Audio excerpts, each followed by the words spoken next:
Hi, I'm Rosie. I'm a stonemason and stone carver. Thanks for joining me, Rosie. So yeah, let's get straight into it. How did you get into your trade? So my dad is a stonemason and has been for over 50 years now. He did his apprenticeship at York Minster, and York College is one of the few that does apprenticeships in stonemasonry in England. So he did his through that, and he literally just was given a book. He flipped through it and thought stonemasonry sounds interesting. So he did that, and then I'd never wanted to do it, and I was one of them teenagers. I was working in retail, and I was living in Cardiff, and he was like, "Do you want to do it?" I was like, "Yeah, why not?" So did it, did my apprenticeship, and now here we are, 8 years later. I'm very happy. Awesome. 8 years later, that's cool. Yeah, it's gone very quickly. Like it Has it? doesn't feel like that. Yeah, like it's like a third of my life has been here, and it's gone insanely quickly. But yeah, I love every day. I'm with my dad pretty much every day, so and he's my best friend. So it's nice that Oh, we've that's got that as great. well. So yeah, can't beat it. So it's you part of the family business then?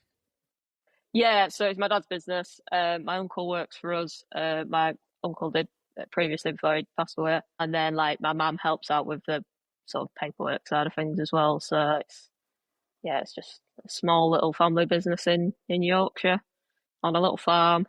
Yeah, living a dream. Sounds like it. Yeah, out in the uh, countryside, doing what you love. Brilliant. yeah, exactly. And then yeah, so we got like all wildlife and stuff in that as well. So it's proper nice. Like just a nice place to be and quite peaceful within reason. Yeah, I I was hope going you to can't say, I bet hear. it's a nice, calm environment. Yeah, it's fantastic, especially in summer because it's south facing, so it's like sun trap all day, and then it's slightly less enjoyable in winter. But in summer, it's great. Yeah, Brilliant. I know my mates get really mad that I've got like a tan, but they're not. They're they're not jealous when it's like -4. So Yeah, I bet. I bet. yeah, So, for those of us that don't know too much about your trade, is there anything what can you tell us about what tools you need and what skill set you need and how you might obtain them? I think the biggest thing you need is patience. Okay. It's not it's a slow process. We've actually just taken on an apprentice, who's one of my mates, and he's the same as me, where he's really competitive, and he's like, oh, I'm good at everything, this, that, and the other. Yeah, he's blowing his mind trying to just take it steady and just it clicks. It's like riding a bike. You get there eventually, but it it it takes a while, and he's finding that like a few months in, he's just like, it's doing my head in, I can't do it. And he's like, I'm watching Oh you do it, and no. I'm doing the same thing, and I can't do it. And it's like, yeah, but you'll get there. But it's the key is patience and just not just taking a step back sometimes and not just going full into it because things break and can be heartbreaking. Luckily, it's few and far between, but it does happen. And when that happens, it's that moment of just Doom. trying to, yeah, yeah, just trying not to lose your temper and just being like, right, okay, what can I do about this? So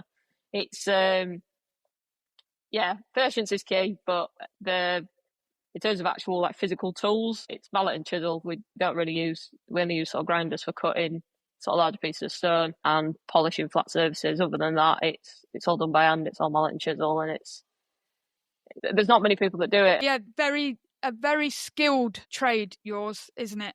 Because you've got to be, as you say, patient and precise, and but there's an element of working with the stone as well that you've just got to kind of go with. I bet each piece is different. Yeah, they've all got like a different texture to them. So it's knowing how they each work. So some sort of crumble when you work them, and sort of turn into dust. Some turn into like quite big pieces and chunks. So they all work in a different way, and it's knowing that. And then you come across things like that. I mean, I'm sat next to a head right now that I've carved, and it's got a massive vein running through it where it's snapped. And it was like trying to just sort of change it Ah, and make it work and stuff. So it's all right when it's sculpture because you can add it as part of it, and that's part of the art is making it. You can embrace it. Whereas with a fireplace, which is mainly what we make, if something's not right, it's not right, and people aren't spending thousands of pounds on a fireplace for it to have bits missing off it. So that's where the sort of patience and skill level comes in. And everyone says to me, "Oh, but carving's really hard." I'm like, "Carving's the easy bit because you can sort of do what you want effectively." Masonry is it's either right or it's wrong, and it's either straight or it's not. And that getting that to where it has to be straight every time. That's what, as I say, my apprentice is losing his mind over because he's just like, I don't understand why it's not straight. And he's like, I'm taking a bit off where it's not straight and it's still not straight. And it's like, yeah, but you learn and you angle, like with your angling and your chisels and stuff, you learn all that. But it's experience, isn't it, unfortunately? Well, that's it. Absolutely. You don't know until you try. So with that in mind, do you go through a lot of waste then? Do you have to stop a piece and start with a new piece of stone if you come across, let's say, an imperfection in it? Yeah, luckily most of the stone we get is pretty clean, but we had it was chaos just before Christmas. We were really busy, and everyone obviously wanted fireplaces in before Christmas. And I had a fireplace, and three of the pieces had issues with, and I only found out one after the other. So I was working like literally full weeks trying to just get this fireplace done. Oh, My dad had been off ill, unfortunately, so it was just no. me trying to get this fireplace started. It was really stressful. And yeah, there's like different beds of a certain type called Ancaster. So you get Okay. hard white, which is what we use, and then there's a weather bed, which is really textured, which you could use for outside, and then there's blue, and there was just big chunks of the blue in our bits. So, and I couldn't give that to the customer, but yeah, it was a nightmare. It was just one thing after another. It was very happy to Just break up before for Christmas Christmas as well. yeah, yeah. The Christmas break couldn't have come at a better time because I was losing my mind at that point. So. Yeah, not what you want. Yeah, so obviously you work with different stones. You've just mentioned a few there. Are they kind of sandstone or what do you work with the most? So we use all British stones, but it's mainly limestones and sandstones. The most common one's Ancaster, which is based in Lincolnshire, and then we use Derbyshire sandstone. So it's more finding what we can get relative, like because as you say, it's a natural product, so when it's cut, it's not always going to be clean and neat and tidy. But also, you're working with a natural product, so you want it to look natural. Like we work with a grey sandstone it's perfectly grey, it's beautiful, but it doesn't even look like stone because it's so tidy and neat. Whereas people tend to like sort of the Ancaster limestone because you get fossils in limestone and you get like little shells and markings and stuff. And for me, if you're paying for the natural product, you want it to look natural. But maybe I'm biased in that sense. But yeah, but I think I'd go with that. Yeah, I think embrace it. Otherwise, you could get something from B&Q that's stone effect.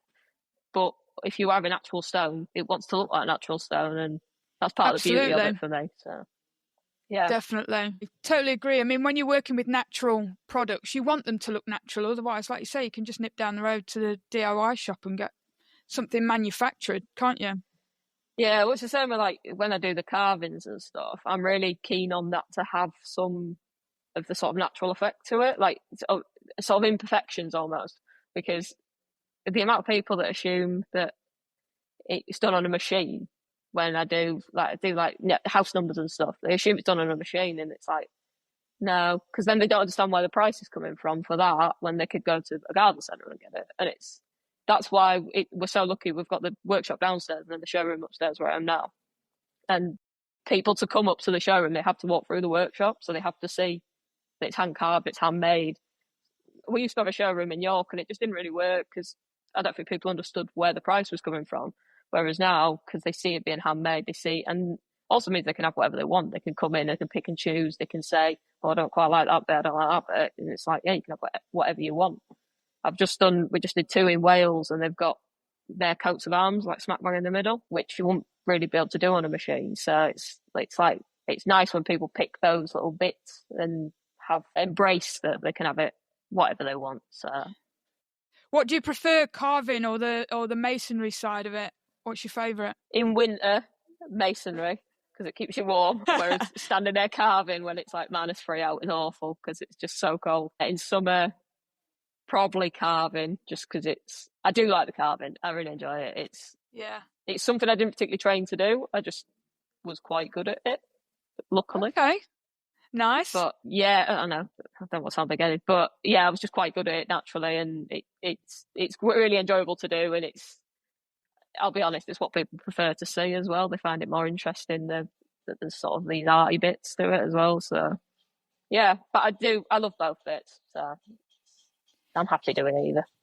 Yeah, I like that. I think probably if I was in your trade, I think I'd probably enjoy the carving part of it with the art aspect to it. Yeah, you're certainly a lot less stressful because it's just taking it as it comes and doing what I want and stuff. Whereas, yeah, the masonry, that's not the thing. It's right or it's wrong. So it's slightly less relaxing, but maybe more rewarding because it takes more skill, I suppose. So, what does a typical week look like for you? Tell me what you're doing this week. What's on your calendar? This week I'm doing about 50 different name plaques because all of a sudden just had an influx of name plaques wanting being done. I'm actually carving all week, so I think I've got 3 name plaques to do. And then we did two fireplaces from, sorry, down south, and they are having some stone steps put in. And she is from Yorkshire, so she wants Yorkshire roses put on them. And her husband has Zimbabwean heritage, so he wants this little Zimbabwe pattern putting on him, which I did on their fireplace as well. So I'm adding them to these massive steps. So it's a carving week, but I'm at the workshop pretty much all the time. It's rare that I'm not here. So, and then the rest of them go out fitting and stuff. So, which I prefer, to be honest. I find the fitting a bit tedious and stuff, and I like being here, and I like just having my hands on the tools, basically. No, that's fair. Do you find it easy to balance both your personal life and your work life? Because obviously you've said being at work for you is quite relaxing anyway at the best of times. But do you find balancing work and home life fairly easy? I suppose it's a bit harder because it's family business, so it's not just switch off at the end of the day. It's nothing to do. There's always things. There's always customers that need replying to. There's always like I need to always get like materials to like for lettering and stuff like that. So it's never fully switching off. And then with social media, it's like that's on an evening. And I do say I could do with a second one of myself just to do the social media side of it almost because that's how my evenings are spent doing that. And I can bring my dog here and he can sort of keep himself entertained. So that's not too bad. But when it's winter and he can't be here, it makes it slightly more difficult because it's having the time to do everything in a day. And also like the lead up to Christmas, as I say, it was chaos. So I was here all the time. But as I say, I don't mind it. I think if you love what you do, you don't mind. You never work a day in your life and all that. Yeah. Yeah, but it's not too bad, and I obviously spend a lot of time with my dad at work, but we've got the same interests outside of work, so we spend a lot of time together, like watching football and stuff. So it's not too bad. Yeah, I don't mind it.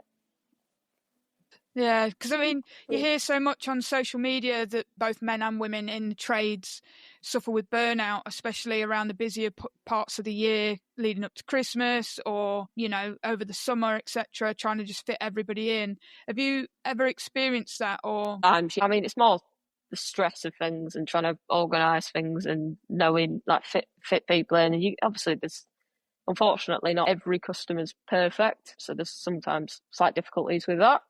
But it's not something it's not. I think because it's something I'm invested in. The business will eventually be my business, and it's having sort of I can see the goal, and I can, if that makes sense. So I'm it's all beneficial to me because if the business does well, my family does well, and it's important in that sense. So I can see it. Whereas I've got someone to share the stress with, so it's not too much of an issue. Whereas when it's one person on their own trying to slave away, and I can fully understand how that happens because it is too much. And we're just lucky we've got like a little unit who can spread it out with, and we can each take something different. Whereas people who are on their own, I fully understand how that happens because it'd be far too much if there wasn't someone to share it with.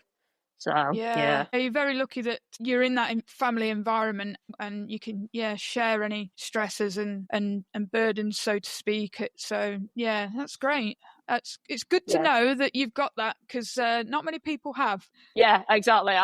When I say I'm really lucky, that's exactly what I mean. I'm very blessed that I've got a family that care about me. My dad cares about me. He's not just gonna up and run and leave me to deal with everything. He's always going to support me. So I'm very lucky in that sense, and very lucky that we work as a team as well. Like, as I say, if we weren't best friends, it'd be very stressful, because if we didn't get on or whatever. But it's very rare we have a difference. Like, we're basically the same person, so it works out quite well. The apprentice keeps saying it's like me and him are in a little club together, because no one understands what we're talking about. Brilliant. So you touched on your social media there. Did you try and make it a big part of sharing your skills and what you make? Massively. At the start of last year, I think a lot of people had just like, it just went really quiet for everyone. Like, we've got some scaffolders in the yard, we've got people that make fence panels, and everyone was just like, it's just gone dead. And it was really strange. And everyone we spoke to was like, oh yeah, we're really quiet. And there was like, they sort of announced a recession, and then it sort of disappeared a bit. So I don't know if it was to do with that, and also waiting for the election and stuff. But we're just trying different things. So we tried Facebook advertising, and it didn't really do anything.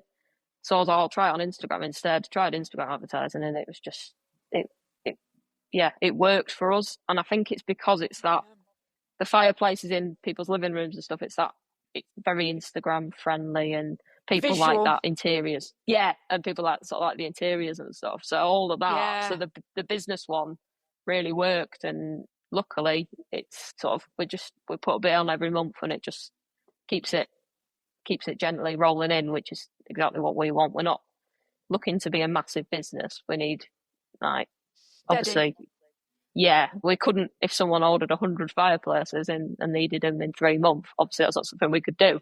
But it's keeping that steady roll, and that is the benefit of social media. And most of the time, I hate doing it. It's a lot, isn't it? It can take a lot of time. Yeah, I'm the same. I can't deal with there's the odd person who, so the mask thing in my job is unreal. Like, the amount of people that have different opinions on it.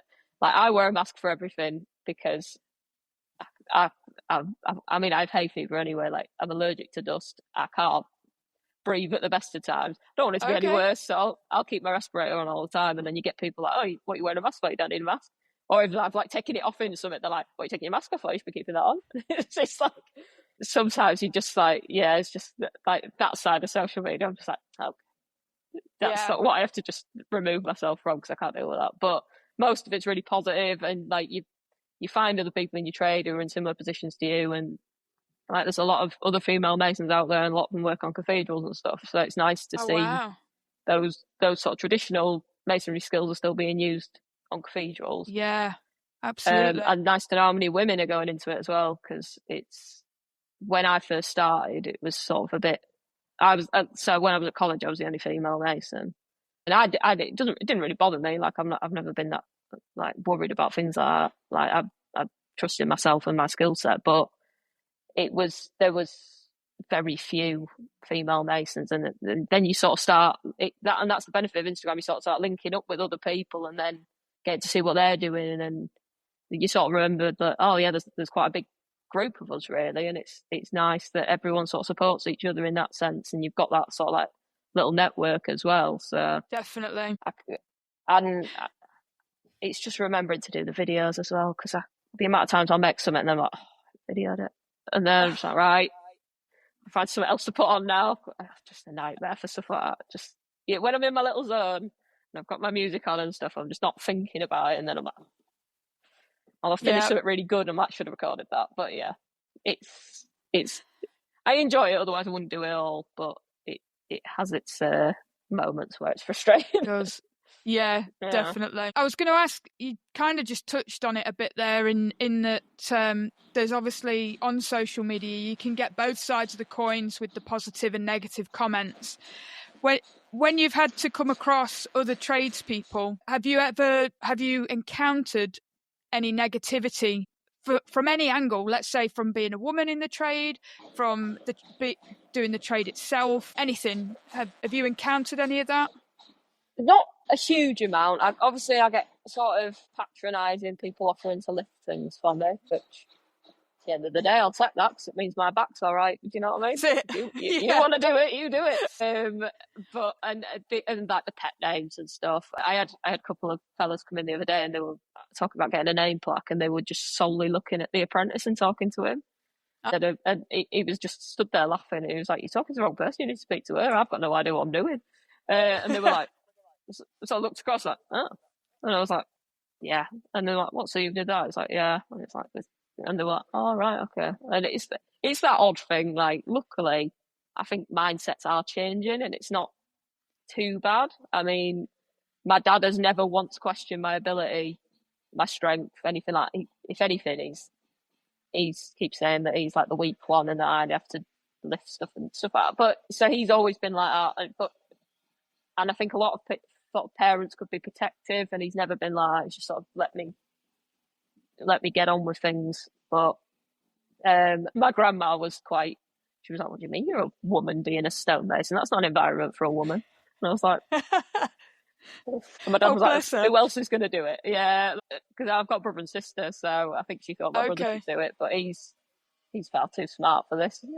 He's got a great job, and yeah, it wouldn't be the lifestyle for him. So it's. But I couldn't do his job. I couldn't sit in an office all day. It drove me absolutely insane. So there you go. It's different mindsets in it. But absolutely. Yeah, the other thing we get is people just not understanding the prices of like where the price comes from, I suppose. We get like sorry, there's a tap on. I don't know if you know. But we get sort of people, and they're willing to spend 3-4 grand on a stove, but then when they come here and we're making a fireplace, they seem a bit sort of shocked by the price. It's like, yeah, but we're making that thing by hand out of stone. You're buying a stove made in a factory, and you're willing to spend 4 grand on it. Why is the issue with the fireplace? And they'll be like trying to knock you down in price on the fireplace, and it's like, but surely the stove's the thing that the price could be knocked down on because it's supplied. So that's always a tricky one. But sometimes you just got to take it on you. You have, yeah. I mean, I guess that's where your workshop comes in handy, because they can physically see what goes into it when you've got people working on stuff, and you can show them the process. And again, that's where hand-in-hand social media can benefit such a trade as yours, because it's so visual. You can show all the little steps and processes, and hopefully it can combat that bartering aspect from customers. Because I mean, you're looking to buy a piece of art effectively from yourselves, so let's just be fair here. And that's exactly how I like to think of it. It's like a piece of art. It's bespoke, and it's whatever you want, and that's what you're paying for. And it's and you always get the other frustration when people come in and they want something really like plain and simple, and you're like, but you could have whatever you want. Like, you could have something insane, and most people are just like, no, I just want that thing. And you're like, all right, fine. But it's like you get the odd person who wants something like out there and a bit crazy, and it's exciting when you get that. There's something different. Yeah, definitely. Because I was going to say, I've obviously gone through a bit of your Instagram, and I've seen some of your arty pieces, like the Buddha that you made. That's incredible. And the head, like the soldier's head with the like helmet on, it might be the piece right that you just mentioned. Is it? Oh, amazing. Yeah, they're awesome. They're really cool. That's very kind of you, yeah. So when I first sort of started, like the Buddha was for a family member, and it was he gave me like a little version he had of it, and he was like, "I want that, but in stone." So that was quite. It was enjoyable to do, and it wasn't too like, because I had something exactly to look at and I could take the proportions off it. It didn't feel too difficult to do. The soldier's head, I just was something that's completely out of my own head. I didn't have any reference for it. I just did it, and that's what with the carving. That's sort of the exciting thing, is because you can just come up with whatever you want and do whatever you want. And he's a nice little fella. But it's just getting to try different things, different techniques, and seeing what that result's going to be. And you can almost sort of not rub it out, but you can just take take a bit more off, and then you've got the clean surface again. So if you're not happy with it, Okay. you can just keep working it down until you're happy with it. And that's, I would say that's basically what stone carving is. It's trial and error. It's just, does that look right? Nah, take it off and try again. But as long as you're gentle with it and steady away with it, you don't ruin it, and you can just keep going. So it's getting that mindset into, like Josh and the apprentice. It's like getting that mindset into his head is a little bit, because you can't put it back on, but you can take more off. And he sees it's the frustration, and I was the same. Like, my dad can still work way quicker than I can, but he's been doing it so much longer, and it's that frustration of like, oh, but I could do it quicker. But if you do it quicker, there's the risk of doing it wrong, and it's better to be right. Yeah. And a bit slower. And it's that taking a step back and enjoying the process. And yeah, the carving is something I do particularly enjoy. It's sort of, it's calming almost. So it's, yeah, I can imagine. How long does a piece like that take you? For instance, say the Buddha or the soldier that you've created. The Buddha took a while because it was quite big as well. It was quite a chunky fella, so that took quite a while. Maybe a month that took. The soldier's head, maybe 2 weeks ish. But with that, I was sort of dropping on and off it when I had other things to be doing. So it was just, yeah. So most of the carvings, unless they're for a specific person, it's just, I'll just be dropping on off and on it as and when. I did 2 barn owls for someone, which I wish I got more of that, because I love it when we do that. But yeah, they were really nice to do, and they were going on like a gable ends of a building, so each end, which it's quite. I like how eccentric that is, having sort of a hand carved sculpture and then putting it up on a roof. Yeah. I was like, that's insane, but I love it. Like, that's so cool. So yeah, it's really nice when you get people like that who want those kind of things. And there is people out there who want them. Yeah, I guess it puts that excitement back into your work, doesn't it? And that's all you want. Yeah, but every day is like, every fireplace is different. Every day is different. Like, obviously, some bits are the same, but it's still enjoyable. And when you can almost, there is days when you just work in a fireplace, for example, and it's something you've done hundreds of times, brain can switch off, and you can have one of them days where you're not sort of flapping. It's just a relaxing, working away sort of day. And then there's other days where it's like, oh, I need to think of something for this design, and then it's the complete opposite, and then it becomes like a bit of an obsession in that moment, because it's like, oh, I could do that. And then that's when I've been laid awake at night like, oh, if I take that bit off, I could do that. And then yeah, it never switches off. It's always there. And I'm a nightmare. Like, when you like, so I live in York, so it's like when I go into York, I'm just looking at everything. Yeah, and I'm just like, I could do that, or I could pinch that bit, or I could rework that and do that. So yeah, it's never off. It's a mindset. Yeah, I think every trade's like that. Like when you go out, for instance, I've seen, and I do, when decorators are in places, you do check out the paint job and the wallpapering. You just checking it's all lined up nice. Yeah. Yeah. But I think that's sort of the joy of it as well, is wanting to be the best one out there, isn't it? So. Well, yeah, absolutely, definitely. Can you think of one of your most challenging jobs that you've had? Anything that's big, really. Most of our fireplaces are sort of a relatively similar size, sort of about 1,500 wide normally. So when you get ones that are massive, it's the logistical side of it that can just be an absolute nightmare. We did 3 massive ones in Newcastle, and it was just trying to work out. It's like because we don't really have any lifting equipment. We normally do it by hand, and it was trying to get these massive. They were massive pieces, and it was like, how can we get them all there, and how are we going to get them in place, and things like that. And it is a lot easier now. We've got an extra pair of hands, because he's quite a big lad as well, so he can help more with that. But it's that stuff like that, when it's massive pieces and it's trying to move it around the workshop, and it's just trying to. And then when you're trying to get it there and get it in place, it can be quite testing, because you've got to have the confidence in everyone you're with that you're all going to communicate and not risk damaging each other, or the Yeah, Yeah, because yeah, fingers get squashed and stuff. So it's like trying to make sure that doesn't happen, and it's yeah, those could be challenging times. And also when you get a particularly fragile piece of stone, so that the two I mentioned about in Wales, that's a particularly soft stone. So when you're moving it, you've got to be so careful, or bits ping off, corners ping off, or even worse, it can snap in half. When it's something so big, it can be very like we did a piece of it did snap in half of that, but it wasn't too bad because it wasn't a piece that we urgently needed that day.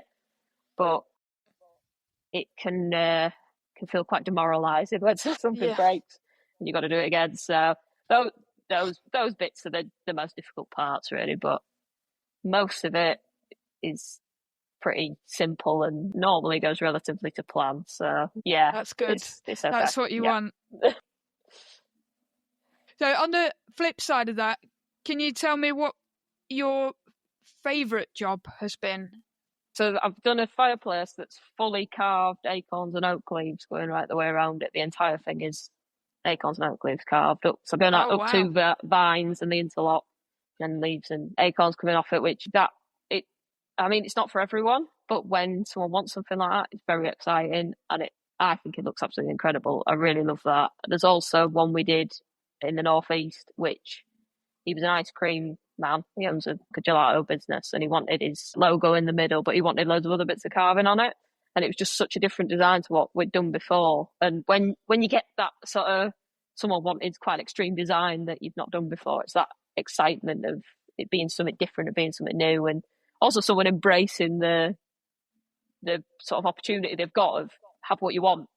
Yes, absolutely. Yeah, but I love like the carving the heads and stuff as well. There's another head sat this side of me, which is an Olmec head. So I literally just watched a documentary about it was before the Aztecs, the Olmec, and they found these like 9 foot heads underground, and they were just Wow. buried there. And I was just obsessed. I was like, right, I need to make one of them. Like, because how have they got there? Why are they there? So I was just like, I need to make that. So that I literally the next day I found a bit and started doing it, and that I like that's it's never gonna. It's in the showroom, but it's not for sale because it's something I felt quite proud about when I did it because it was quite. I was still doing my apprenticeship at the time, so it felt like Okay. I felt like I'd progressed and I could feel myself progressing and achieving more. So it sort of marks that Awesome. as well. Yeah, yeah, Oh, I love that. yeah. I'll stick with the Olmec head. That's my favourite. Yeah, Yay. yeah, And have you put that on your social media? Is that on there for people to see? yeah. It's somewhere about. I need to do I normally put it on every sort of year or so, just as like a little update. But yeah, I could probably do with putting it on again because I'm pretty happy with it, and it's Yeah, do it. yeah, it really marked a sort of moment in my life as well. So where I felt like I was Oh, finally achieving it, and yeah, and I just thought that I think that was the moment I sort of fell in love with the job as well, and that was when it became more of an obsession than just a day to day job. that's awesome. Yeah. So I'm going to jump into just a bit of a random, like, quick fire question round. So it's just like a this or that type of thing, just Okay. to allow people to get to know you as a person a little bit more on a, let's say, a random All right. basis. Okay. Okay. Okay. So, tea or coffee? Coffee always. Always. Sugar? Absolutely not. I a bit black, strong. I'm one of them. Yeah. Sweet. Just keeping it simple. A bit like myself. Yeah. A driver or passenger? Always the driver. I hate being a passenger. I get travel sick, and I'm also Yes. such a backseat driver. It's unreal. I'm like sat there Same. pretending there's a brake pedal. Yeah. Yes, absolutely. Yeah. Dogs or cats? Dogs. One, I'm allergic to cats, but two, I don't trust them. And yeah, I've got a dog. I've got a little cocker spaniel called Willow who features on my Instagram quite regularly. I've And he's seen like him, my little yeah. son. Yeah, he's a lovely little lad. Amazing. Yeah, yeah. Cute. Sandstone or limestone? Oh, good question. Limestone, because you don't have to sharpen your chisels as often. With Oh, sandstone, it's so abrasive, you have to constantly be sharpening your chisels. Whereas, because you could work a full limestone fireplace and not have to sharpen your chisels once. And I much prefer that because it's just, you can just get on with it. You don't have to keep stopping. So definitely limestone. Yeah. Good to know. Okay. So a hike or a spa day? Hike, always. Just Great my outdoors. favourite thing. Yeah, that's literally what I did yesterday with over half and our dogs, and we just went out, and it was sunny, which makes it even better. And I'm just an outdoor person. I'll spend all day here outdoors, and then just twice walking Willow in a day, and then I go in my garage and do a cycle. I'm just not someone for sitting in the house unless it's watching football, and then I can deal with it. When you live where you live as well, you've got such vast countryside to explore on your doorstep. I bet it's quite easy to get out there and enjoy it. Yeah, I mean, I am biased, but North Yorkshire's the best place in the world. So it's there's plenty to go to, and that Peak District is only an hour away, and stuff like that as well. So it's just constant. Yeah, just I don't think there's anything better than being outside personally. So especially with the sun coming. Yeah. Oh, aren't you just glad that the nights are getting lighter now? I can't even explain how happy it makes me. I'm so grumpy in winter. I just hate that because I'm cold all the time and it's dark. And yeah, so now I'm like a different person. I feel like I've been reborn now. Summer's coming. You kind of already answered this one, but I was going to throw in there, North or South England? Always North. Always. Cornwall's probably my favourite place, really. I go every year. We go as a family still. Like, we've been since we were kids. It's sort of like, yeah, just like my special place is being in St Ives. Oh, I love it. Yeah, I've been there many a time. It's just so nice and peaceful, and it's very laid back. But yeah, the North, I'm a very proud Northerner. Got better accents, and yeah, I think it's just laid back and friendly, and yeah, London life is not for me. I can't cope with it. It's too stressful. Absolutely not. Absolutely. Yeah, and hence the Yorkshire Rosie Instagram. That's why that's there as well. Yeah, it's meant to be. Awesome. So a couple more. Well, I'm not going to ask this one because I've already asked you. I was going to say carving or masonry. It's a tough one, that. Today I'd say carving because that's what I'm going to be doing. So I'm in the mindset for it. But as I say, in winter it's always masonry. Yeah. Sweet or savoury? Savoury. I went out for sushi at the weekend, and just a crispy prawn, I think, is the greatest thing in the world. Anything in batter is great, but like when it's like fancy, love it. Yeah. I was going to say, you're not a bad Mars bar kind of girl, are you? God, no. No, I couldn't when do you say that. anything in batter. No, I couldn't do that. No, I'm very much when I'm not at work, I've got a smoker. So oh, nice. Yeah, I'm such a dad, it's unreal. Yeah, so like smoking meat is one of my interests, and I watch a lot of videos on it, which is incredibly embarrassing, but yeah. No, not at all. If that's your interest. Yeah, living that hillbilly lifestyle. So love it. Have you watched the barbecue? I bet you have. You know, on Netflix, the whole barbecue competitions. No, I haven't watched it, but I've been told by 3 different people to watch it. So I need to get it watched. Yeah, it's good. Yeah, I'm gonna have to get it watched. Yeah, I love that kind of stuff. I don't know why it's so satisfying, but yeah, I like cooking for people anyway. But the smoking side of it's great. It's an art again, isn't it? You got to get it right. Oh, it's great. I've got like one of them thermometers where it connects to my iPad and tells me when it's. Oh, no way! Oh, yeah, massive nerd. I love it. It's brilliant. So one last question for you. And if you could be another trade, what would it be and why?